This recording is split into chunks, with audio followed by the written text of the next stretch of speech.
Hey guys, Sean from wackedoutecig.ca, also known as Nickel Fire on the forum there. I actually wanted to do a review for you guys. It is on the Evic, and this is version 1.1. I've actually had it for a couple weeks now, and I wanted to give a really good overview and take some time and just using it to see if there's any flaws in it that you can't really notice in the first week or the first couple days there. I did get this. It was sent to me from Jason at vancityvapor.com, and he actually sent me another one, and we raffled it off as a prize last week on the forum there, so greatly appreciate it. Um, so the Evic's been out for about a month now, and I was one of the first probably to get it sent to me. I think I was the first from Van City Vapor there, and I watched another review a couple days after it kind of launched, and one of the reviewers called this very similar boxing to the iPhone, and I couldn't agree with him more. I actually sold iPhones for many years working for TELUS, and it feels very similar, even to the way they wrap it in plastic. It's very similar. So they're obviously trying to duplicate Apple's success in that, and the boxing alone is really great. So basically, when you open it there, nice setting. It's in there, and when you go under it, it gives you a whole bunch of stuff plus the manuals. Okay, so nice big thick manuals. Obviously there's a lot of different languages because they're shipping it worldwide. It doesn't come with a CD or anything like that, so you got to download the My Vapor Record software directly from Joyetech's website, and we'll give you a little information about that as well. So in the box, basically you can see a couple items there. I actually lost the battery box there. But it does come with the rechargeable battery for it. Or I guess I do have the battery box. So the rechargeable battery, it comes with the micro USB cable, which is what you can connect the Evic up to your computer. It comes with a wall adapter as well, so you can charge it via the wall or the computer. And then the USB cable itself. And yeah, so everything's boxed really nicely there. So this is running version 1.1. Now, I don't know if you buy a new one, if it is actually going to be 1.1 anymore. This was actually version 1.0 when I first got it. Now, you might ask me, well, what's the versions all about?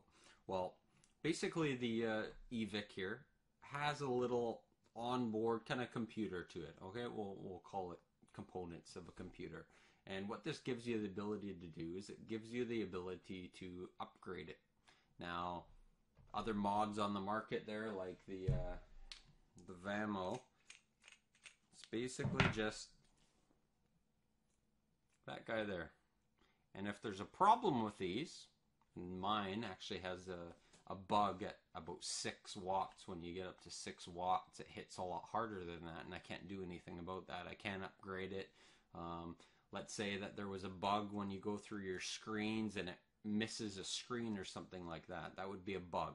That would be something that they didn't catch before actually releasing it. And it happens all the time. And personal vaporizers basically are getting to the point where they're doing more and more. And there's a lot more going into these. So this guy here, it actually has a full user display. Okay, you can go through a lot of different settings there. And it's getting a lot more complicated than just having a firing button. And there's going to be issues that come up, or maybe things that need to be changed after the fact, after that they launch them. So being able to upgrade a device is invaluable. And this is going to be the way things are going to be going from now on, in my opinion. I think other manufacturers are going to have to get on board, and they're going to have to conform to this, because this is what people are going to get used to. They're not going to buy a device anymore and it bugs out, and they're not going to fall for that. They're going to look for the devices that can change with them, or maybe new features come out and they can upgrade it as well. A really good device for me over the last 3.5 weeks there. You can see it's nice and polished. It's kind of it's a chrome, but it's more of a gridded chrome. Okay, so it doesn't slide like the Vamo did if you had that in the past. As far as size comparison, you can see that the Evic's probably a good inch shorter. Okay, really nice to handle, good feel to it. The button lines up perfectly with my thumb there. Okay, and the only thing I have really a big issue about is this guy here. Okay, I'll show a close-up of it. And basically this is your ring style button. So on most devices, or some devices, you have an up and down, and that's where you can switch the voltage up or down. And this is how you do it on this guy here. Okay,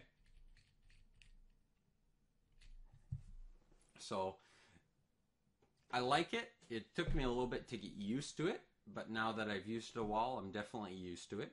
And I just don't know how long it's going to last, to be honest.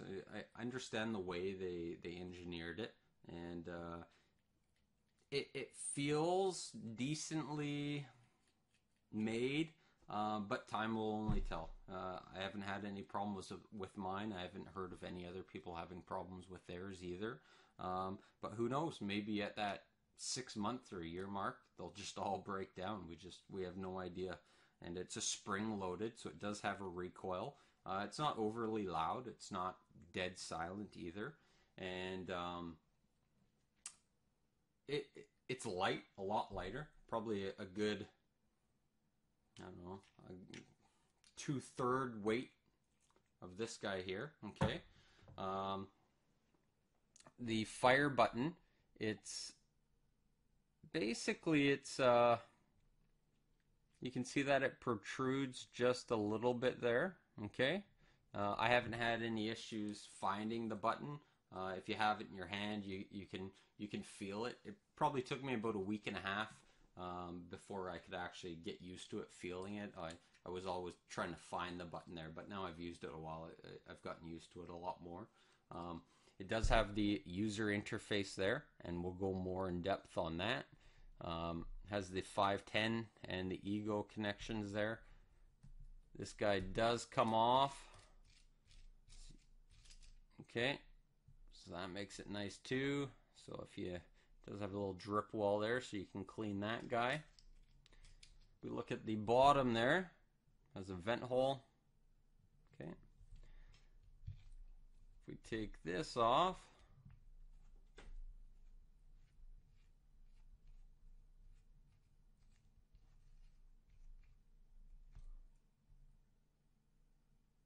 nice golden coil. Okay, makes contact with the battery really nice.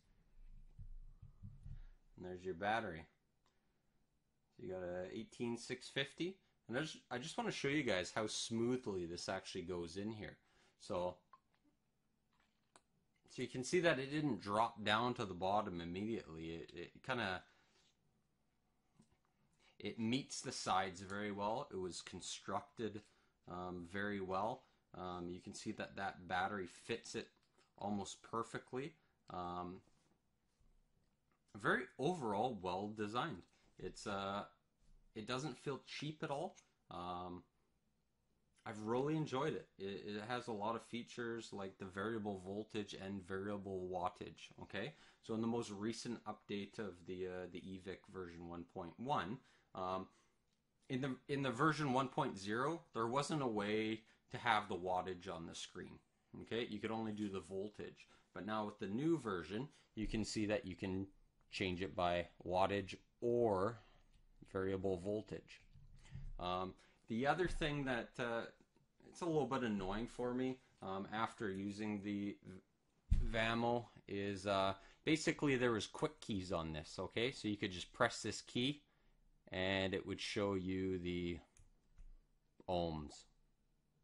Okay, whatever your atomizer is, and if you press the other one, it would show you your battery remaining. Now, because this really doesn't have any buttons besides the fire one, you don't have those quick keys. Maybe in future mods will come out with that as well. It doesn't make a difference to this one because the battery level is actually just on the screen there already. So you can see 46% remaining, which is nice as well because it gives you a battery remaining percentage. It doesn't give you a voltage remaining. Yeah, overall, very well designed. I think I've been really happy with this. It hasn't given me any problems at all. What I want to do now is just show you the general interface. Okay, we'll go into that and we'll show you the menu. Keep in mind this is version 1.1, so this is the current version at the time.